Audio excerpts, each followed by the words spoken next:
มาทุกคนตำหน่อไม้กินกับครัวมีข้าวนุ่นทุกคนก็แซ่บอยู่ได้อินตำผู้มักทุกคนคักได้เพราะว่าบ่คอนนี่มักชุดยอดนะครับ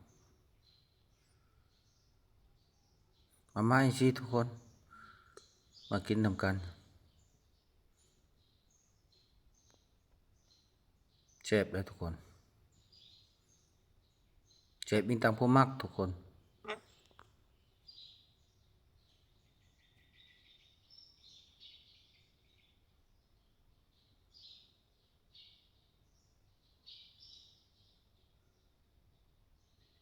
แซ่บอร่อย